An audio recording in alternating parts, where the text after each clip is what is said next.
बिस्मिल्लाहिर्रहमानिर्रहीम। Wasting time is wasting life. वक्त का ज़ाया करना ज़िंदगी का ज़ाया करना है। वक्त का कीमती बनाना ज़िंदगी का कीमती बनाना है। ज़िंदगी के एक एक लम्हे की कदर करना, ज़िंदगी के एक एक सांस की कदर करना ज़िंदगी को कीमती बना देता है। जो लोग ज़िंदगी की और वक्त की कदर करते हैं वो अब ज़िंदगी को अपने लिए भी नफ़ा वाले बना लेते हैं और दूसरों के लिए भी नफ़ा का ज़रिया बना देते हैं। आज की सारी साइंस जो है ये उन लोगों की साइंस है, ये उन लोगों की फिजिक्स है जिन्होंने अपने वक़्त की कदर की, अपनी ज़िंदगी के एक एक लम्हा की कदर की और दूसरों के लिए नफ़ा का बायस बना। और जो वक़्त को ज़ाया करता है अपना भी नुकसान करता है और किसी को फ़ायदा भी नहीं पहुंचा सकता। इसलिए हम दूसरों को नफ़ा पहुंचाने वाले बने। आज हमारा जो चैप्टर है simple harmonic motion and waves, इस चैप्टर को हम 3 हिस्सों में पढ़ेंगे। 3 वीडियोज़ में ये चैप्टर जो है कवर किया जाएगा। इसकी पहली वीडियो में जो आज हम वाइब्रेटरी मोशन से शुरू कर रहे हैं। जैसा कि हमने पिछली क्लासों में पढ़ा है कि मोशन की जो है मुख्तलिफ किस्में हैं। जिस तरह के वाइब्रेटरी मोशन है, लीनियर मोशन है, कर्वीलीनियर मोशन है, ऑसिलेटरी मोशन है, सर्कुलर मोशन है, रोटेटरी मोशन है। लेकिन इधर हम जो है इसमें से सिर्फ एक इसकी किस्म जो है वाइब्रेटरी मोशन को उसको डिटेल से पढ़ने वाले हैं। वाइब्रेटरी मोशन क्या होती है? If a body move back and fourth, अगर कोई बॉडी जो है आगे पीछे मूव करता है, आगे पीछे मूव करता है, किसके आगे पीछे मूव करता है? अबाउट ए मीन पोजीशन, जो उसकी दरमियानी पोजीशन है, जो उसकी मीन पोजीशन है, उसके आगे पीछे मूव करता है। जिस तरह के इस एनिमेशन में नजर आ रहा है कि इसकी जो मीन पोजीशन है वो ई है और इसकी जो एक्सट्रीम पोजीशन है ए और बी है। ये जो है अपनी मीन पोजीशन के दाएं बाएं मूव कर रहा है, तो फिर then its motion is said to be oscillatory motion. फिर इस तरह की मोशन को ऑसिलेटरी मोशन जो है ना कहा जाता है। इसको बैक एंड फोर्थ को जो दूसरा लफ्ज इस्तेमाल होता है इसका टू एंड फ्रू भी होता है। टू एंड फ्रू का मतलब यह है कि आगे पीछे, मीन पोजीशन के आगे पीछे। इसमें 2 पॉइंट्स जो है इस डेफिनेशन में याद रखने वाले हैं, टू एंड फ्रू और mean position. Another term for vibratory motion is oscillatory motion। जो वाइब्रेटरी मोशन जो है इसका एक दूसरा नाम जो अक्सर जो है चलता है वो ऑसिलेटरी मोशन है। इसको ऑसिलेटरी मोशन और वाइब्रेटरी मोशन जो है एक ही चीज के दो नाम। वाइब्रेटरी मोशन या ऑसिलेटरी मोशन की जो एक बहुत ही अहम किस्म है simple harmonic motion. Simple harmonic motion is a special kind of vibratory motion. ये है तो वाइब्रेटरी मोशन लेकिन उसकी बड़ी ही खास किस्म है। सिंपल हार्मोनिक मोशन जो है उसकी बड़ी ही एक अहम किस्म है। सिंपल हार्मोनिक मोशन होती क्या है? Simple harmonic motion occurs, simple harmonic motion जो है उस वक्त होती है when the net force is directly proportional to the displacement. जब नेट फोर्स, जो भी फोर्स जो है किसी बॉडी को पे जो एक्ट कर रही है, जो भी फोर्स जो है किसी बॉडी पर एक्ट कर रही है, जब वो डायरेक्टली प्रोपोर्शनल हो डिस्प्लेसमेंट के, यानी फोर्स एक्ट करे तो वो चीज जो है कुछ डिस्प्लेसमेंट कवर करे। अगर वो फोर्स जो है ज्यादा हो तो डिस्प्लेसमेंट भी ज्यादा कवर करे, अगर वो फोर्स जो है कम लगे तो डिस्प्लेसमेंट भी कवर जो है ना कम कवर हो। और ये डिस्प्लेसमेंट कहाँ से होगा? मीन पोजीशन से। जब हमने एक बॉडी थी वो था एक स्टैटिक पोजीशन में, मसलन उसकी सेंट्रल मीन पोजीशन पे था, उसको हम उठा के जो है एक पीछे की तरफ ए पोजीशन पर ले आए। ए पोजीशन पर ले आए तो हम इसको जितना फोर्स लगा के अपना एक्सट्रीम पोजीशन पे जितना लेके जाएंगे और फिर वहां से छोड़ेंगे तो फिर ये उतना ही ज्यादा फासला तय करेगा। जितना कम कम फासले से उसको छोड़ेंगे उतना ही कम फासला जो है तय करेगा। और फिर दूसरी जो बात है इसकी कि ये जो सिंपल हार्मोनिक मोशन जो है इसकी डायरेक्शन हमेशा टूवर्ड्स द मीन पोजीशन होती है। इसको अगर हम किसी चीज को मूव करा के छोड़ दें तो आखिर में आकर उसने अपनी मीन पोजीशन पे, सेंट्रल पोजीशन पे, इक्विलिब्रियम पोजीशन पे आके ही ठहरना होता है। कि जो नेट फोर्स है इसमें दो चीजें हैं इस डेफिनेशन में, दो चीजें याद रह जाएं तो ये डेफिनेशन याद रह जाती है कि जो नेट फोर्स, जो भी फोर्स एक्सटर्नल फोर्स जो है किसी बॉडी पे एक्ट करती है वो किसी चीज के डिस्प्लेसमेंट फ्रॉम मीन पोजीशन से डायरेक्टली प्रोपोर्शनल होती है। नेट फोर्स जो है डिस्प्लेसमेंट से डायरेक्टली प्रोपोर्शनल होती है। नेट फोर्स बढ़ेगी तो वो ज्यादा डिस्प्लेसमेंट भी उसका बढ़ जाएगा, अगर नेट फोर्स कम होगी तो उसको डिस्प्लेसमेंट भी कवर करेगी मीन पोजीशन से। और दूसरी चीज इसमें डायरेक्शन के मतलब है। नेट फोर्स जो होती है वो always directed towards the mean position. Net force जो है उसका रुख जो है हमेशा मीन पोजीशन की तरफ होता है। जब भी जो ही किसी चीज को छोड़ेंगे तो वो किसी ऑब्जेक्ट को फोर्स लगा के तो वो फौरन जो है मीन पोजीशन की तरफ वापस लौट जाएगी। तो इसमें जो सिंपल हार्मोनिक मोशन है इसकी जो है हमारे पास तकरीबन 3 इसमें जो है ना एग्जांपल दी गई है। एक सिंपल पेंडुलम की एग्जांपल है, एक मास अटैच्ड टू अ स्प्रिंग है, और तीसरी जो है बॉल एंड बाउल सिस्टम। 3 किस्म के सिंपल हार्मोनिक मोशन के सिस्टम में। और जो सबसे पहले एक हम जो किस्म पढ़ने जा रहे हैं वो है motion of mass attached to a spring. जैसा कि एक ऑब्जेक्ट है, हमने क्या किया हुआ है इसको कि एक पॉइंट इसका अटैच, एक पॉइंट इसके दोनों किनारे अटैच हैं, तो इस पे हम फोर्स लगा रहे हैं तो इसको मूवमेंट करवाते हैं। जब हम इसको छोड़ते हैं तो ये फौरन जो है वापस जो है ना आ जाता है। और इसके मतलब जो है ना हुक्स लॉ है एक। हुक्स लॉ क्या कहता है? हुक्स लॉ कहता है the external force applied on the spring. Spring पे जो भी एक्सटर्नल फोर्स लगाई जाती है वो डायरेक्टली प्रोपोर्शनल होती है इंक्रीज इन लेंथ में। कि जितनी हम जो है किसी स्प्रिंग अटैच्ड मास अटैच्ड स्प्रिंग ऐसे बॉडी पर जो कि स्प्रिंग से जुड़ा हुआ है उस बॉडी को जितना दूर लेके जाएंगे, जितनी यानी उस पर हम फोर्स लगाएंगे तो उतना ही वो स्प्रिंग की लेंथ में इजाफा होगा, और जितनी कम फोर्स लगाएंगे उतना ही उसकी लेंथ भी जो है ना उसमें भी इजाफे में उतनी ही कमी होगी। इस तरह ये दोनों चीजें आपस में डायरेक्टली प्रोपोर्शनल, फोर्स और increase in length of spring. External force जो है directly proportional increase in length of spring, ये हुक्स लॉ की जो है ना सिंपलेस्ट फॉर्म है। इसमें 2 चीजें याद रह जाए कि जो फोर्स लगाते हैं वो स्प्रिंग की लेंथ में इजाफे के डायरेक्टली प्रोपोर्शनल होती है। इसकी डेरिवेशन इस तरह है, फिर अब इसको हम जो है मैथमेटिकली इस तरह लिख सकते हैं, फोर्स को F से डायरेक्टली प्रोपोर्शनल माइनस एक्स। ये इंक्रीज इन लेंथ जो है इसको माइनस एक्स से, क्योंकि इसकी डायरेक्शन हमेशा मीन पोजीशन की तरफ होती है, इस वजह से इसको माइनस में लिखा जाता है। और इसको जो है हम इक्वल का निशान डाल के हम के जो है कांस्टेंट ले लें तो F is equal to minus k x हो जाता है। अब k की अगर वैल्यू मालूम करनी हो तो k is equal to minus f over x हो जाएगा। सेकंड लॉ ऑफ मोशन के मुताबिक F is equal to m a होता है।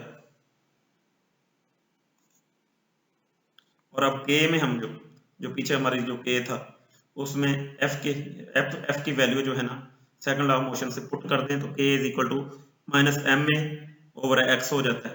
अब अगर हम m ओवर x को जो है ना कांस्टेंट कंसीडर कर लें तो फिर क्या हो जाता है, a is directly proportional to minus x हो जाता है।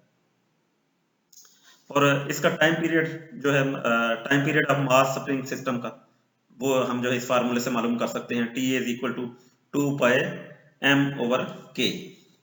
अगर हमें ये 2 वैल्यूज का पता हो कि बॉडी का मास कितना है और कांस्टेंट की वैल्यू क्या है तो हम उसका टाइम पीरियड जो है मालूम। अगली चीज है रिस्टोरिंग फोर्स। रिस्टोरिंग फोर्स क्या होती है? A restoring force always pushes us pull the object. Restoring force हमेशा किसी ऑब्जेक्ट को पुश करती है या फिर पुल करती है। कौन से ऑब्जेक्ट को?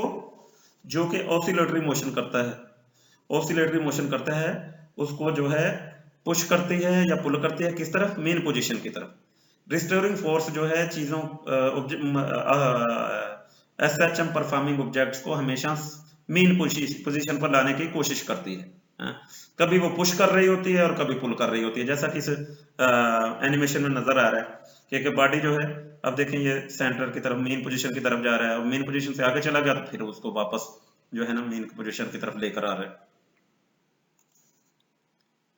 और जो एक्सट्रीम पोजीशंस होती हैं, जो एक्सट्रीम दोनों मैक्सिमम हाइट्स होती हैं इसकी, उस पे जो काइनेटिक एनर्जी की वैल्यू है वो 0 होती है, लेकिन पोटेंशियल एनर्जी मैक्सिमम होती है। जब कोई भी पेंडुलम है या कुछ, जब वो मैक्सिमम हाइट पे जाता है, एक्सट्रीम अपने किनारे पे जाता है मेन पोजीशन से हट के, तो वहां क्योंकि उसकी पोजीशन चेंज हो गई होती है, इस वजह से उसकी मैक्सिमम हाइट पे उसकी पोटेंशियल एनर्जी मैक्सिमम होती है, लेकिन वहां काइनेटिक एनर्जी 0 हो जाती है।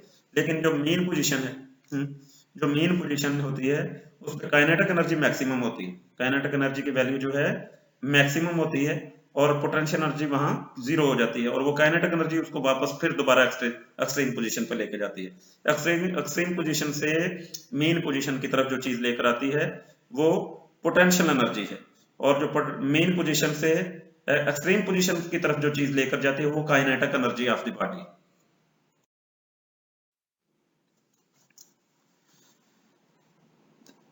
Ball and bowl system. When a ball is gently displaced from the center of a ball, जब कोई बॉल जो है उसको हम आराम से आहिस्ता से सेंटर ऑफ द बॉल से जो है ना उसको डिस्प्लेस कर दें, हाँ, यानी जिस तरह एक बॉल था, ये इसको हमने बी पॉइंट पर ले गए, जैसा कि ये इस फिगर में दिखाया गया कि बी से हमने उसको छोड़ा, बी से वो ओ पे आया जो कि इसकी मेन पोजीशन है, मेन पोजीशन से ए की तरफ गया, ए से फिर ओ की तरफ, ओ से फिर बी की तरफ, b o a b, a o b, इस तरह जो है ना ये अपना मूवमेंट जारी रखता है। इट स्टार्ट, और तो फिर क्या है कि जब हम उस बॉल को छोड़ देते हैं, it starts oscillating about the centre, ये अपने सेंटर के इर्द गिर्द जो है वाइब्रेशन शुरू कर देता है फोर्स ऑफ ग्रेविटी की वजह से, और जो कि रिस्टेरिंग फोर्स के तौर पर एक्ट करती है।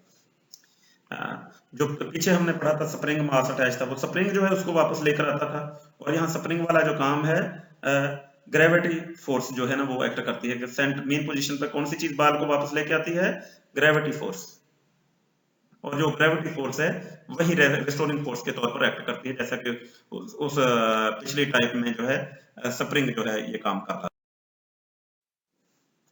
सिंपल पेंडुलम, ये भी सिंपल हार्मोनिक की ही एक किस्म है। Simple pendulum consist of a single isolated Bob, ये एक जो है ना एक बॉब पे, एक बॉल पे मुश्तमिल होता है जो सस्पेंडेड होती है एक फ्रैक्शनलेस सपोर्ट से बाय लाइट इनएक्सटेंसिबल स्ट्रिंग, एक हल्की किस्म की, जितनी बारीक हो सकती है, मजबूत भी हो बारीक भी हो और उसमें कोई लचक ना हो, ऐसी रस्सी। पेंडुलम में क्या चीज है कि एक बॉब होती है और एक स्ट्रिंग होती है, बस दो चीजें हैं। तो इसी तरह आप ये देखें, इसकी मूवमेंट भी ऐसे जैसे पिछले एग्जांपल में था, इसकी भी वही 3 पोजीशन है, एक मेन पोजीशन है, 2 एक्सट्रीम पोजीशन है। एक्सट्रीम पोजीशन जो है इसकी ए है, ए से इसको छोड़ा, ई पे आया, फिर मेन पोजीशन पे, फिर बी पे गया, बी से फिर मेन पोजीशन पे आया, फिर जो एक्सट्रीम पोजीशन पे, ऐसे इसकी जो है ना मूवमेंट जारी रहती है। और ये दूसरी जो फिगर में दिखाया गया है, ये इसके कंपोनेंट ऑफ फोर्स जो सिंपल पेंडुलम के हैं, इसमें क्योंकि 2 एक्सिस का अमल होता है, इसकी मूवमेंट जो है वर्टिकल भी होती है, हॉरिजॉन्टल भी होती है, दोनों चीजें होती हैं, तो इस वजह से इसके 2 कंपोनेंट हो जाते हैं फोर्स के 2 कंपोनेंट हो जाते हैं। एक जो है अपना जो उसके स्ट्रिंग की लाइन में होता है एम जी cos थीटा है, और दूसरा जो है वापस उसको लेकर जाता है एम जी sin थीटा है।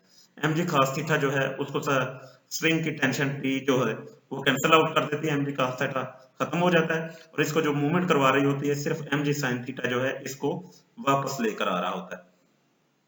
इस तरह ये एम जी sin थीटा इसको जो लेके आता है मेन पोजीशन पे, इसमें से जो काइनेटिक एनर्जी है इसको लेकर जाती है बी पोजीशन पे, बी से फिर जो है एम जी sin थीटा इसको वापस फिर दोबारा लेकर आता है। और जो ये जो हमारा पेंडुलम है, ये पेंडुलम का जो टाइम पीरियड है, वो t is equal to 2 pi m over k square root से जो है ना मालूम किया जा सकता है। और time period of simple pendulum क्या होता है, time taken by the simple pendulum to complete one cycle is called the its time period. एक साइकिल पूरा करने में एक जो सिंपल पेंडुलम जो है टाइम लगाता है उसको टाइम पीरियड कहते हैं। यानी कि एक एक्सट्रीम पोजीशन से वो जो है ना जाता है दूसरी एक्सट्रीम पोजीशन पर, और जिससे स्टार्ट किया था उसी पर फिर वापस आ जाता है, उसका एक जगह से जाना और फिर वापस जो है उसी जगह पे आ जाना एक साइकिल कहलाता है। एक एक्सट्रीम पोजीशन से मसलन ए से स्टार्ट किया, ए से ओ पे गया, मेन पोजीशन पे गया, फिर बी पे गया, फिर बी से ओ पे आया, फिर ए पे, इस तरह जो है जहां से स्टार्ट लिया था वो उसका टाइम पीरियड कहलाता है। अगर उसने मेन पोजीशन से हम काउंट कर रहे हैं तो मेन पोजीशन से फिर जो है इसी तरह जो है ना पूरा जो साइकिल करता है, ये पूरा साइकिल जो है दोनों एक्सट्रीम पोजीशन, जिस एक एक्सट्रीम पोजीशन से दूसरी तक वापस आता है तो उसको टाइम पीरियड कहा जाता है। वाइब्रेशन क्या होती है? ये one complete round trip of vibration vibrating body about it's main position. ये जो एक वाइब्रेशन पूरी करने में जो टाइम लगता था, एक यानी कि साइकिल पूरा करने में जो टाइम लगता था, एक साइकिल क्या है कि एक एक्सट्रीम पोजीशन से रवाना होना, फिर दूसरी एक्सट्रीम पोजीशन पे जाना और फिर वापस जो उसी पर आ जाना जहां से गया था, तो इसको जो है अपना वाइब्रेशन कहा जाता है। One complete round trip of vibration vibrating body, एक बॉडी का जो मुकम्मल राउंड है मेन पोजीशन के इर्द गिर्द, यानी उसको क्रॉस करके जाना और फिर वापस आ जाना, एक वन वाइब्रेशन कहलाता है। और इस वन वाइब्रेशन को पूरा करने के लिए या वन साइकिल को पूरा करने के लिए जो टाइम लगता है उसको टाइम पीरियड कहा जाता है, जैसा कि पीछे हमने अभी। Frequency the number of vibrations और cycles of a vibrating body. अगर कोई बॉडी जो है वाइब्रेट कर रहा है, देखें इसमें जो है ये स्प्रिंग जो है ना मूव होता हुआ नजर आ रहा है, कंप्लीटली 1 सेकंड, एक सेकंड में वो जितनी वाइब्रेशन की तादाद करेगा, जितने वो राउंड लगाएगा, जितने वो चक्कर लगाएगा एक सेकंड में, उसको उसकी फ्रीक्वेंसी कहा जाता है। Number of vibrations in 1 second, अगर कोई वाइब्रेट चीज कर रही है तो एक सेकंड में जितनी वाइब्रेशन की तादाद, तो वो उसकी फ्रीक्वेंसी कहलाती है। अगर एक सेकंड में मसलन वो 10 राउंड लगाती है, 10 वाइब्रेशन करती है, 10 साइकिल लगाती है, तो उसकी फ्रीक्वेंसी जो है 10 हो जाएगी। अगर 5 लगाती है तो 5 हो। Displacement the distance of vibrating body at any time, किसी भी वक्त जो है एक बॉडी का distance from the main position is called displacement. अच्छा, जब एक बॉडी जो है मूव कर रहा है, वाइब्रेट कर रहा है, तो उसकी मेन पोजीशन, वो जिस भी जगह पे हो, करीब हो, दूर हो, नजदीक हो, उसका जो मेन पोजीशन से जो भी फासला है, चाहे वो एक्सट्रीम पोजीशन पे पहुंचा है या नहीं, उसका जो फासला है उसको डिस्प्लेसमेंट कहा जाता है। एम्पलीट्यूड क्या होता है? The maximum displacement of a vibrating body on either side. अच्छा, अब मेन पोजीशन से आप देखें जिसमें ए और बी दिखाया गया, मतलब मेन पोजीशन से ए तक का फासला एम्पलीट्यूड, मेन पोजीशन से बी तक का फासला एम्पलीट्यूड कहलाता है। यानी कि सेंटर पोजीशन से साइडवेज जो फासला है, एक साइड का फासला जो है वो एम्पलीट्यूड कहते हैं। The maximum displacement of vibrating body on the other side from its main position is called amplitude.